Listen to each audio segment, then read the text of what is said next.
Frapper les Ivoiriens parce qu'on a gagné. Je ne suis pas content du tout des images que je reçois de mes enfants qui sont au Sénégal. J'ai reçu des vidéos de certains enfants spirituels que j'ai au Sénégal. Donc, je viens de voir que un universitaire ivoirien au Sénégal a été battu hier à en perdre la vie.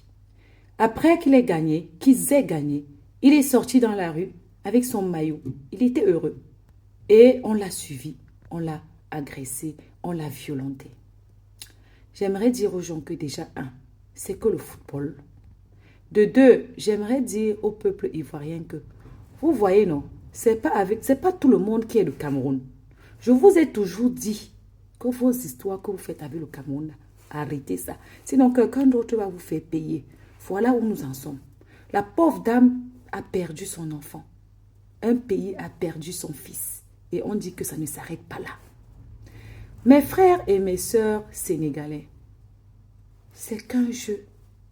C'est un jeu. Les gens pointent leur argent.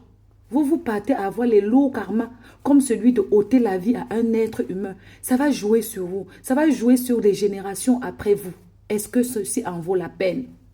Franchement. Maintenant, je ne suis rien, je ne suis personne. Je suis qu'une pauvre Camerounaise qui est rentrée avec ses 5 étoiles. Je tiens à dire que arrêtez, baissez le cœur.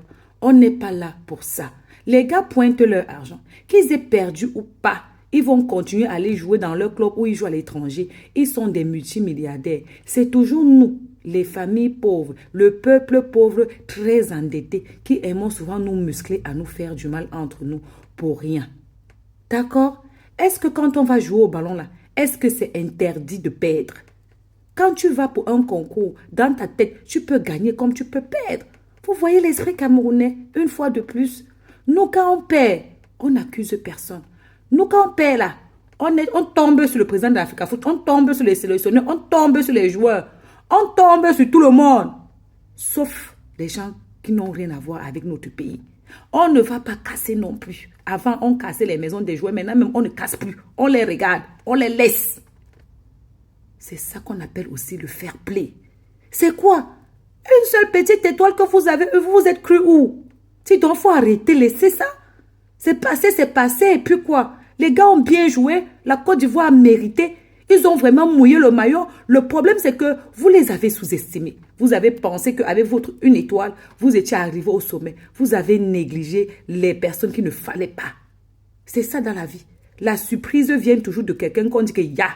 Quand tu as tes enfants, celui sur lequel tu dis que c'est lui qui va me sortir de la galère, c'est souvent lui la plupart des temps qui te montre le vrai ndem. Et celui que tu disais que tu ne seras jamais rien, c'est souvent lui qui te porte souvent, qui prend soin de toi jusqu'au dernier jour de ta vie. C'est ça la vie. À bisous.